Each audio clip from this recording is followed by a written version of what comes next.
chanterai dès le matin. Tout est clair sur mon chemin. Je veux aussi chanter le soir.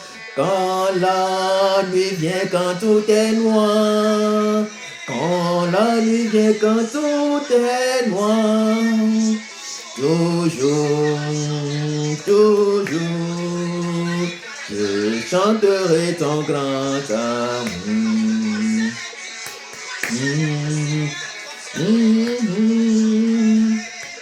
Chanterai ton grand amour. Chante, chante sans me lasser.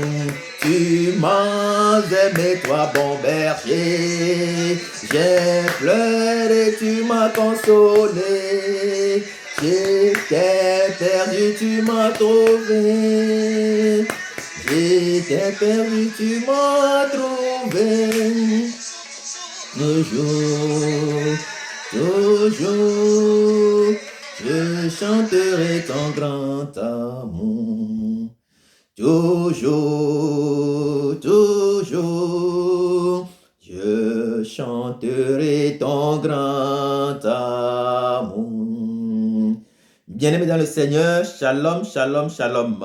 Bien-aimés dans le Seigneur, peuple de Dieu, nous nous réjouissons de cette magnifique journée, de cette glorieuse journée que le Seigneur nous a accordée dans son amour et dans sa grande fidélité. Nous nous sommes très reconnaissants pour ces jours, pour ces merveilles et pour sa puissance qui rôde autour de nous sans cesse. Ce matin, nous allons affermir notre foi, nous allons proclamer notre foi à travers le psaume 91. La Bible dit: celui qui demeure sous l'abri du Très-Haut repose à l'ombre du Tout-Puissant. Je dis à l'Éternel, mon refuge et ma forteresse, mon Dieu en qui je me confie, car c'est lui qui me délivre du filet de l'oiseleur, de la peste et de ses ravages. Il me couvrira de ses plumes, je trouverai un refuge sous ses ailes. Sa fidélité est un bouclier et une cuirasse.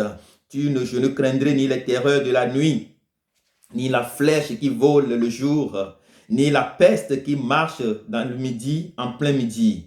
Que 1000 tombent à mon côté et 10 000 à ma droite, je ne serai pas atteint. De mes yeux seulement, je regarderai et je verrai la rétribution des méchants. Car tu es mon refuge, ô Éternel. Je fais de toi ma retraite. Aucun malheur ne m'arrivera, aucun fléau n'approchera de ma tente. Car toi, tu ordonneras à tes anges de me garder de toutes mes voies. Ils me porteront sur leurs mains et de peur que mon pied ne heurte contre une pierre. Je marcherai sur le lion, sur l'aspic. Je foulerai le lionceau et le dragon. Puisqu'il m'aime, dit le Seigneur, je le délivrerai, je le protégerai, puisqu'il connaît mon nom. Il m'invoquera et je lui répondrai. Je serai avec lui dans la détresse, je le délivrerai, je le glorifierai, je le rassasierai de longs jours et je lui ferai voir mon salut. Ainsi, proclamer notre foi de ce jour, nous déclarons effectivement que le Seigneur est un abri sûr, le Seigneur est une demeure sûre et nous sommes confiants qu'en nous reposant à l'ombre du Tout-Puissant, nous demeurerons intouchables. Notre vie est protégée à jamais. 1000 vont tomber à nos gauches, 10 000 à nos droites. Nous ne serons jamais atteints car la puissance de Dieu est autour de nous. La puissance de Dieu est autour de nous. La grandeur de Dieu est autour de nous. L'étendard de sa gloire est au-dessus de notre maison, au-dessus de nos familles, au-dessus de nos activités professionnelles. L'étendard de sa gloire dirige notre vie comme l'étoile qui avait conduit les mages vers Jésus quand il était né. L'étendard de l'Éternel sur notre vie, nous ne manquerons absolument de rien. Que notre Dieu soit loué, qu'il soit honoré, qu'il soit glorifié par le monde entier, au nom puissant de Jésus-Christ de Nazareth. Amen.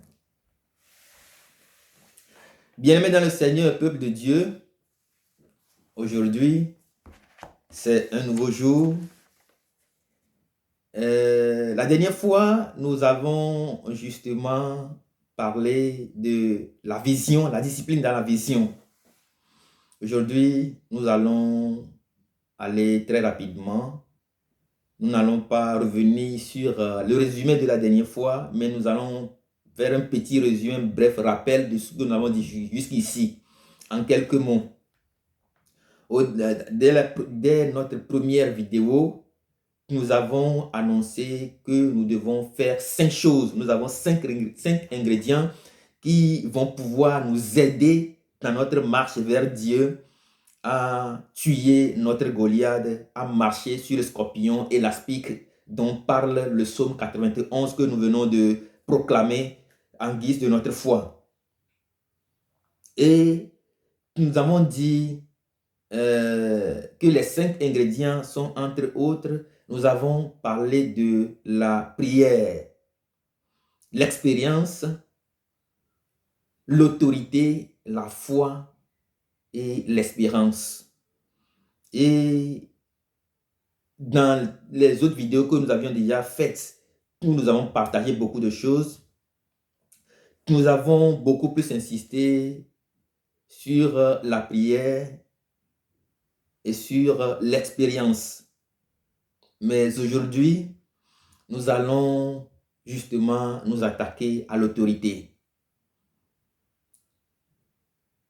Et l'autorité que nous avons en Christ Jésus, l'autorité que nous avons en tant qu'Église de Dieu, l'autorité, le pouvoir que Jésus a confié, délégué à l'Église avant de s'en aller et de résister.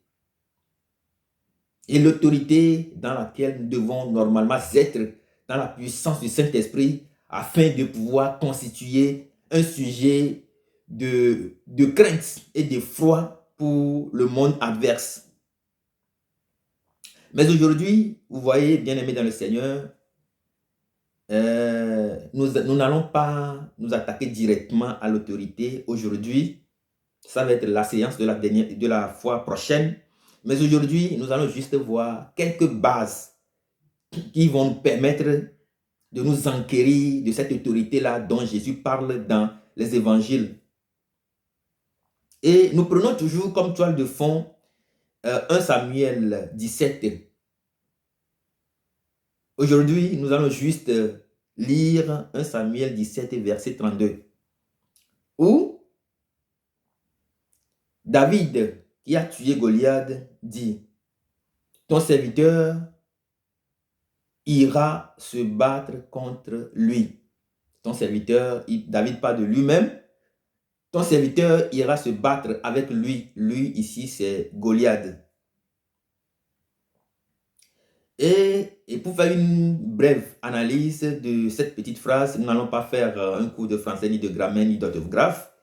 Nous voyons justement que David a mis en relief une attitude qui est, en utilisant le ton serviteur, David s'efface complètement devant le roi. David met en valeur son humilité et bien qu'il sait qu'il peut tuer Goliath, bien que tu sais que tu peux tuer Goliath, bien que nous savons que nous pouvons tuer Goliath, Dieu exige de nous une certaine humilité. Et donc c'est ce que David nous apprend aujourd'hui, l'attitude de David nous apprend aujourd'hui. David dit, ton serviteur ira donc se battre avec lui. Il n'a pas dit, David, moi David, j'irai me battre contre lui. Il dit, ton serviteur que je suis, une attitude d'humilité, ira donc se battre avec Goliath. Et donc David, de par son attitude, nous montre l'effacement, ce que Dieu veut de nous, l'humilité qui nous permet de rentrer à grands pas dans notre esprit d'autorité que Jésus a délégué à l'Église. Mais aujourd'hui, nous n'allons pas parler de l'autorité, mais nous allons nous attaquer à la base, au préalable. En recherche, nous parlons de prolégomène, c'est-à-dire une introduction à l'autorité, ce qui nous amène vers l'autorité, ce qui nous amène à marcher dans l'autorité, ce qui nous amène à marcher dans cette autorité-là qui nous conduit de victoire en victoire. Et nous allons parler aujourd'hui de 4 préalables, 4 choses importantes qui nous aident véritablement à marcher, à vivre, à rentrer dans l'esprit de l'autorité. Car, figurez-vous, l'autorité ne se décrète pas. L'autorité, c'est Dieu qui la donne, c'est Dieu qui la délègue. Et donc, parlant justement des 4, de cette base-là qui peuvent nous permettre de nous enquérir de l'autorité, nous allons justement toucher au point 1. Au point 1, c'est que nous ne devons jamais, jamais, jamais quitter notre vision. La dernière fois, nous avions parlé de la vision, c'est-à-dire l'objectif que nous avons de la vie, l'appel que nous avons sur la vie. L'appel, ça peut être le travail que nous faisons aujourd'hui. Ça peut être un mécanicien de la rue, c'est un appel aussi. Ça peut être un balayeur de la rue, c'est un appel aussi. Ça peut être une revendeuse de l'eau au bord de la route, c'est un appel. Ça peut être un enseignant à l'école primaire, collège et lycée, université. C'est un appel. Ça peut être travailler dans le champ uniquement que dans le champ de Dieu, servir Dieu, vivre son sacerdoce à l'égard de Dieu. C'est aussi un appel. Être un footballeur, tout ça, c'est un appel. Donc, nous ne devons pas, pour pouvoir avoir cette base-là, la première chose importante dans cette base, pour pouvoir avoir l'autorité, c'est se maintenir dans sa vision qui s'inscrit justement dans la vision de Dieu. Ne jamais quitter sa vision reste le point important, le point culminant qui peut nous aider véritablement à garder nos pieds, nos 2 pieds dans la botte afin de pouvoir marcher avec Dieu, notre Père. S'inscrire et se maintenir dans notre vision, ne jamais quitter la vision, ne jamais quitter l'appel qui est sur notre vie est très important pour Dieu. C'est ce que David nous a montré dans 1 Samuel 17. 1 Samuel 17. David arrive sur le champ de la bataille, il n'a jamais perdu sa vision. Il a toujours gardé sa vision, il a toujours gardé cet appel-là dans son esprit et il sait là où il arrive, il sait que là c'est son appel qui est mis en jeu, il faut qu'il combatte. Voilà, donc ne jamais quitter sa vision, ne jamais quitter son appel qui s'inscrit dans la vision de Dieu, ne jamais laisser son appel car ce faisant, nous nous déracinons complètement. C'est comme si nous devenons, entre guillemets, des moutons de panurge.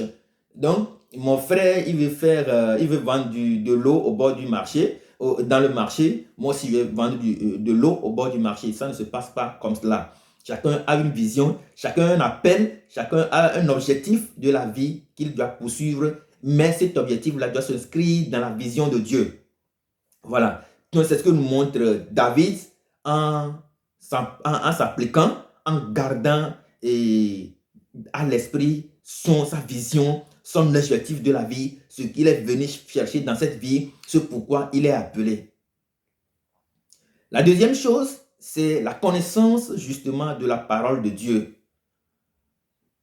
Pour nous enquérir de cette autorité-là, nous devons garder la parole de Dieu. Nous devons construire une grande cabane au fond du jardin de notre vie, au fond du jardin de notre cœur. Une grande cabane de la connaissance de la parole de Dieu. Nous ne devons jamais quitter la parole de Dieu. Nous devons vivre, faire un réservoir de cette parole de Dieu dans notre vie afin de pouvoir confronter l'ennemi, afin de pouvoir vaincre l'ennemi, afin de pouvoir renverser facilement notre Goliath. David l'a dit, tout ce que j'ai pu faire jusqu'à présent, les expériences que j'ai faites en la matière, en tuant l'ours et en leur arrachant, en tuant l'ours, le lion, en leur arrachant la bête de mon père, l'animal de mon père, la brebis de mon père, à leur gueule, je sais que c'est le Seigneur qui m'a aidé. Je sais que c'est grâce à la vie, grâce au Seigneur. Je sais que Dieu, il est avec moi. Je sais qu'il est la parole vivante qui me fortifie. Je sais que sa parole est vie et esprit. Et donc, je sais que avec cette parole-là, Dieu sera toujours avec moi et je peux tuer donc Goliath. Figurez-vous, Satan n'a pas peur de Jésus. L'ennemi n'a pas peur de Jésus. L'adversaire n'a pas peur de Jésus. Le diable n'a jamais eu peur de Jésus. Le diable a justement peur de quoi? Le diable a justement peur de la connaissance de la parole de Dieu que nous détenons. De cette sagesse-là que nous avons de la parole de Dieu. C'est de ça que Jésus a peur. De Satan, justement, a peur. Excusez-moi. Parce que lorsque vous voyez Jésus était rempli de puissance, rempli d'onction, rempli de faveur, c'est en ce moment qu'il a été justement ramené au désert et fait une belle expérience de 40 jours de jeûne de prière, encore rempli, débordé de puissance, d'onction. Satan était venu justement le tenter. Vous pouvez être rempli de l'onction, vous pouvez être rempli de la faveur de l'Éternel, vous pouvez être rempli de la puissance de l'Éternel. Mais si vous n'avez pas cette connaissance de la parole de Dieu, l'ennemi, le diable, va avoir raison sur vous. Car lorsque nous voyons dans Jean, le début de l'évangile de Jean, la parole de Dieu dit, au commencement était la parole. La parole était auprès de Dieu et la parole était avec Dieu et la parole était Dieu. Cette parole a pris chair. Elle est venue dans le monde et les ténèbres ne l'ont pas pu arrêter. Voilà. Donc, c'est seul, on a parlé justement seul de la connaissance que les ténèbres n'ont pas réussi à avoir. Et donc, la parole continue dans l'évangile de Jean 1 en disant, justement verset 4, en disant, en elle était la vie et la vie était justement la lumière des hommes. Et donc, nous devons nous accrocher à la parole de Dieu. Nous devons lire la parole de Dieu. Nous devons la méditer. Nous devons nous approprier de cette parole-là et nous devons en faire une culture. Écoute Israël, tu aimeras le Seigneur de tout ton corps, de toute ton âme, de tout ton esprit. Et donc, nous devons vivre, faire de cette parole-là une culture. Nous devons la lire, l'écouter, la méditer et se l'approprier. C'est cela qui va nous permettre de faire encore un grand pas dans le champ de Dieu. 1. Nous avons dit donc se maintenir dans la vision de Dieu, connaître la parole de Dieu. Au 2. Au 3, maintenant, la connaissance de cette parole de Dieu que nous avons va nous permettre de construire désormais notre lieu secret. Le lieu secret, souvent nous entendons parler de lieu secret. Le lieu secret, c'est quoi? C'est justement notre intimité avec le Seigneur. Comment nous nous enfermons avec le Seigneur, comment nous gardons ce lien étroit avec le Seigneur pour nous unir à lui, pour nous vivre de lui et pour vivre tous les aspects de sa grâce qui sont contenus en lui. Le problème qui se pose ici au 3e niveau où nous parlons justement de la construction de notre lieu secret, de notre intimité avec le Seigneur, c'est le problème de comment. Il s'agit donc du problème de méthode. Je vais donc justement partager une petite expérience, ma petite expérience avec vous. Comment donc construire son lieu secret? Parce qu'au 3, nous avions dit que nous devons construire notre lieu secret. Comment donc construire ce lieu secret? C'est à travers la lecture, l'écoute, la méditation et l'appropriation. Surtout, c'est la méditation qui nous amène à nous approprier de cette parole de Dieu, à nous approprier de cette lumière, de cette vie de Dieu. Et donc, pour construire ce lieu secret, nous avons justement besoin de lire, de méditer et de nous approprier. Mais comment ça va se faire? Comment ça se fait, la méditation qui nous amène au lieu secret du Père? 1. Nous avons Jésus qui a dit, nul ne vient au Père que par moi. Je suis le bon berger. Les brebis connaissent mon nom et ils entendent ma voix et me suivent. Nous venons dans la méditation, nous nous approchons de Jésus. Nous nous approchons des myriades d'anges en réunion de fête. Nous nous approchons de la cité sainte de Jérusalem.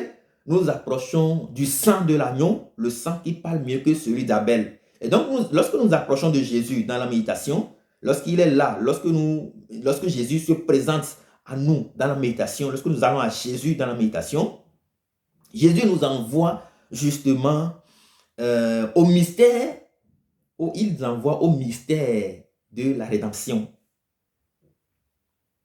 La Bible dit dans Lévitique que c'est son âme, Lévitique 17, verset 11, que c'est son âme que Jésus, c'est l'âme qui a été répandue à l'autel. C'est l'âme de Jésus qui a été répandue à l'autel de la croix, qui a été répandue à l'autel céleste.